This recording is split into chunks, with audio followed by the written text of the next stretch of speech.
द्वारा एक संयुक्त मोर्चा बना रखा है और उस संयुक्त मोर्चे के आह्वान के ऊपर राजस्थान रोडवेज के अंदर पूरे राजस्थान में यह आंदोलन चल रहा है।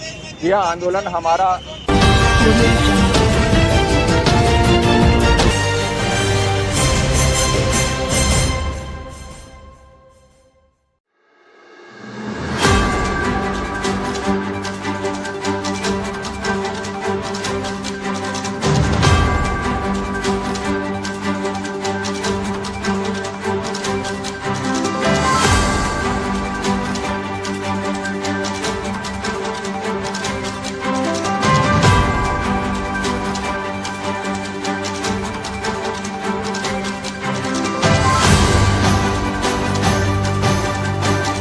आज किस चीज की मांग कर रहे हो क्या? देखिए, राजस्थान रोडवेज का ये मूवमेंट आज है अजमेर में नहीं, पूरे राजस्थान के जितने भी डिपो हैं, हमारी जो 56 यूनिट है उनमें सब में चल रहा है। रोडवेज के समस्त श्रमिक संगठनों द्वारा एक संयुक्त मोर्चा बना रखा है और उस संयुक्त मोर्चे के आह्वान के ऊपर राजस्थान रोडवेज के अंदर पूरे राजस्थान में यह आंदोलन चल रहा है। यह आंदोलन हमारा छठा जो चरण है वो अभी वर्तमान में चल रहा है।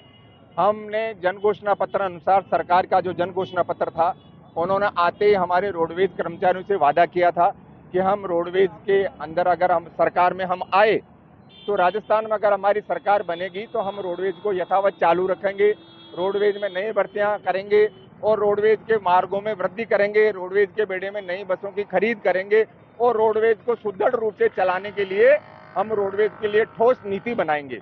तो ये जो जन घोषणा पत्र का पृष्ठ संख्या 18 पे, बिंदु संख्या 12 की क्रम संख्या 11 पे राज्य सरकार द्वारा जन घोषणा पत्र में लिखा गया और उस जन घोषणा पत्रकार को राज्य सरकार द्वारा सरकारी दस्तावेज भी बनाया। अब आज इस सरकार को 4.5 साल पूरे हो गए हैं, मगर जन घोषणा पत्र अनुसार इस सरकार ने रोडवेज के धरातल पे कोई काम नहीं किया है।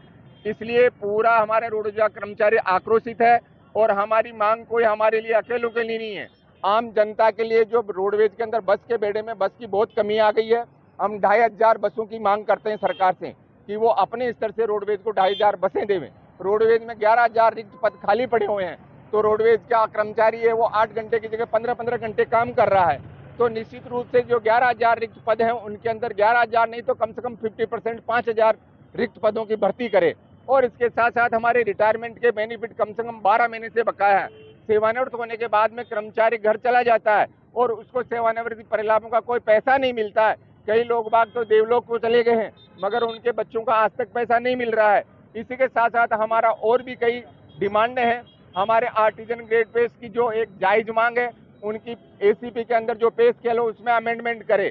चाइल्ड केयर लीव का मामला है उसको भी सबको दिया जाए। इसी के साथ साथ रोडवेज में भेदभाव कर रखा है। सेवा नियम 1965 शासित कर्मचारियों को अवकाशों का अलग तरीका है और स्थायी आदेश 1965 शासित कर्मचारियों को अलग तरीका है। तो हम कहते हैं इस भेदभाव को मिटाया जाए और दोनों वर्गों के लिए समान अवकाशों की वो योजना चालू की जाए।